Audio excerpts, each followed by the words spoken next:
আসসালামু আলাইকুম রহমতুল্লাহ। আর একটা ভিডিওতে সকলকে স্বাগত। আমি এখন আসছি মসজিদে আবি ওয়াক্কাস। আবি ওয়াক্কাস ওনার পুরো নামটা ছিল সাদ ইবনে আবি ওয়াক্কাস রাদিয়াল্লাহু তাআলা আনহু। উনি রাসূল সাল্লাল্লাহু আলাইহি সাল্লামের মায়ের দিক থেকে মামা হন আর কি। উনি চায়নাতে আসে 651 খ্রিস্টাব্দে। আর যার ওখানে উসমান রাদিয়াল্লাহু তাআলা আনহুর সময়, তখন উনি 651 খ্রিস্টাব্দে ওখানে পাঠান। তখন থেকেই চায়নার সঙ্গে ইসলামের পরিচয় আর কি। আর এই মসজিদের ভিতরে আছে ওনার মাজার, যার কারণে এই মসজিদটার নাম হয়েছে মসজিদে আবি ওয়াক্কাস। চলুন আমরা ভিতরের দিকে যাই। আচ্ছা, আমরা ভিতরে ঢুকে বাম হাতে এখানে আছে আপনার হলো ওয়াশরুম। এখানে ছেলেদের ওয়াশরুম দেখা যাচ্ছে, হচ্ছে মেয়েদের ওয়াশরুম আছে এবং তার সঙ্গে একটা ফলক লেখা। এখানে কোথায় কি আছে তার একটা ম্যাপ দেওয়া আছে। এটা হলো দক্ষিণ গেট, আমরা যেখানে আছি দক্ষিণ গেট। আর এটা উত্তর গেট, তাই তো? আচ্ছা, এটা উত্তর গেট আর ওইদিকে দক্ষিণ গেট। আচ্ছা, আমরা ভিতরে যাবো ইনশাআল্লাহ। আচ্ছা, এই মসজিদটার অবস্থান আপনাদেরকে জানাই। এই মসজিদটা হলো গংজো রেলওয়ে স্টেশন এবং পাশে একটা বাস স্টপেজ আছে।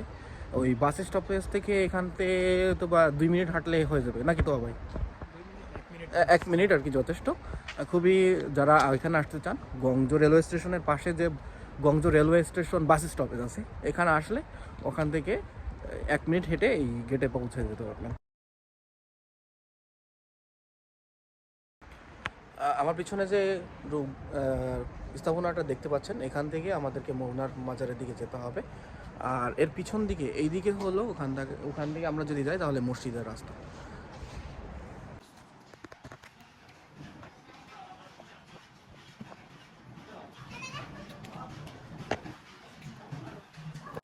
আচ্ছা, আমার পিছনে যে স্থাপনাটা দেখা যাচ্ছে ঘরের মতন, ওখানেই হলো সাদ ইবনে আবি ওয়াক্কাস রাদিয়াল্লাহু তাআলা আনহু ওনার কবরস্থান। ওখানে উনি শুয়ে আছে। আর তাছাড়া ওনার আশেপাশে অনেকগুলো কবর দেখা যাচ্ছে। এখন আমি ওনাদের কাছে কাউকে জিজ্ঞাসা করছি যে এগুলো কাদের কবর। আসলে ওনারাও বলতে পারে না কাদের কবর আর কি, যার জন্য আমি আপনাদেরকে বলতে পারতেছি না। আমি এখন কবরের ভিতরে আছি আর কি। এখানে অনেক মানুষ এসে জিয়ারত করতেছে।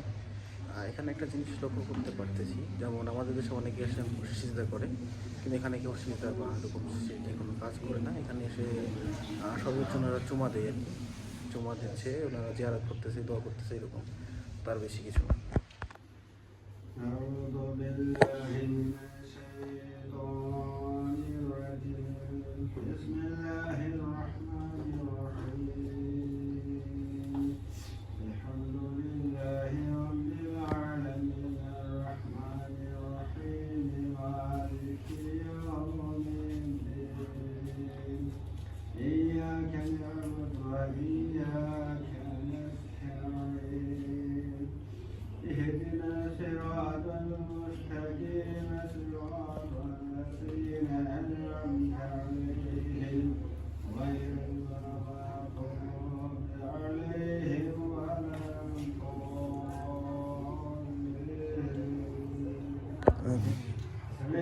আচ্ছা, আমার পিছনে এখানে একটা কূপ দেখতে পাচ্ছেন আর কি।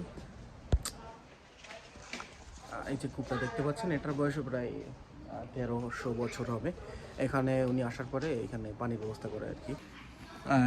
ওনার যখন ছিল তখন হয়তো বা হলো রশি এবং বালতি দিয়ে ব্যবহার করতো, কিন্তু এখন হলো নতুন পদ্ধতি পাম্প ব্যবহার করছে। এখানে আপনি চাপ দিবেন, ওখান থেকে পানি বের হবে আর কি। তো ভাই, একটু পানি খাওয়াবেন আমাকে? আমার তো ভাই জাযাকাল্লাহ খাইরান।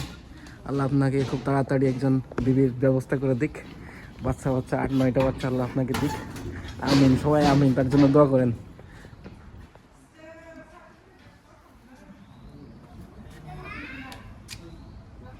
তো ভাই, পানির স্বাদ কেমন ভাই?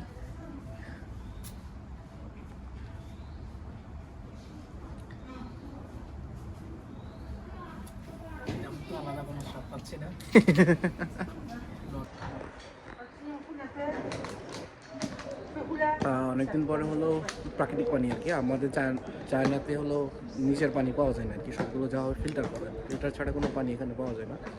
তবে এখানে আপনার কিছু খনিজ পদার্থর সাথে আর কি স্বাদ পাওয়া যায়। ফিল্টার পানি থেকে পানির একটু স্বাদ আলাদা। ফিল্টার পানি কোনো স্বাদই নাই, এটা একটুখানি পানি স্বাদ আছে। আচ্ছা, এখানে ছিল মাজার। এখান থেকে এইদিকে আমরা যদি যাই তাহলে মসজিদে যেতে পারবো। এখন আসরের আজান হয়ে গেছে। আমি তোহাবাই আছে এবং সাথে অনেকগুলো মানুষ আর কি নামাজ পড়তে আসছে। আচ্ছা, এখানে যে ভবনটা দেখতে পাচ্ছেন, এখানে অফিস রুম আছে এবং এর থেকে আমরা যদি নিচে নেমে যাই তাহলে এখানে বাথরুম এবং অজুর ব্যবস্থা আছে। এখান থেকে আপনাকে জুতা খুলতে হবে, জুতা খোলার পরে এখানে কমন জুতা আছে, কমন জুতা। এটা তো দুইটাই বাম পায়ে, দেখি বাম পা, আচ্ছা বাম ডান, আচ্ছা নিতে হবে। এখানে ছোট বড় সব কাজ করতে পারবেন, এখানে অজু করতে পারবেন।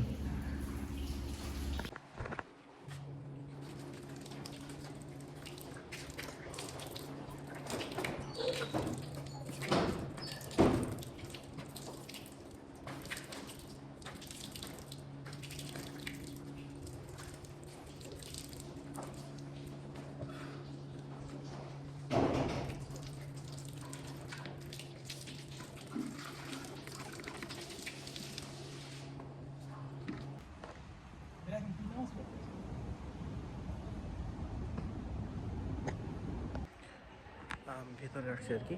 ওখানে যে কাপড় দেখতে পাচ্ছেন এবং পর্দার অবস্থা আছে, ওখানে হলো মহিলাদের নামাজের জায়গা, আর বাকিগুলো হলো ছেলেদের নামাজের জায়গা।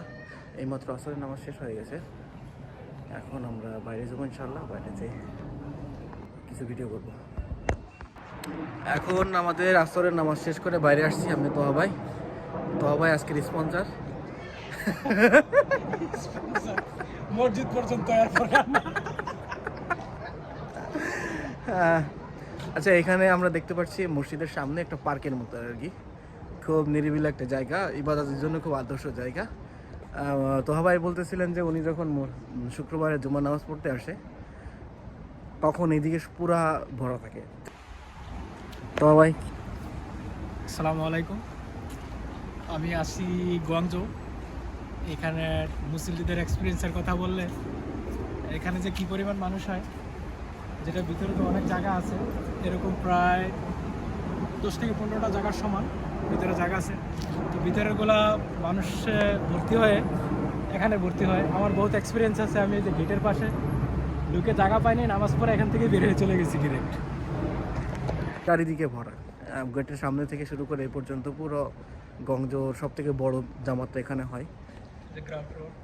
আচ্ছা, আপনার উপরে হলো আমরা যেখানে নামাজ পড়লাম ওটা হলো সেকেন্ড ফ্লোর আমরা যদি হিসাব করি, বা ফার্স্ট ফ্লোর, এবং তার নিচেই আর একটা, এই যে এখান থেকে আমরা নামতে পারবো, এই যে এখান থেকে নামলে ওইখানে গ্রাউন্ড ফ্লোর আর কি।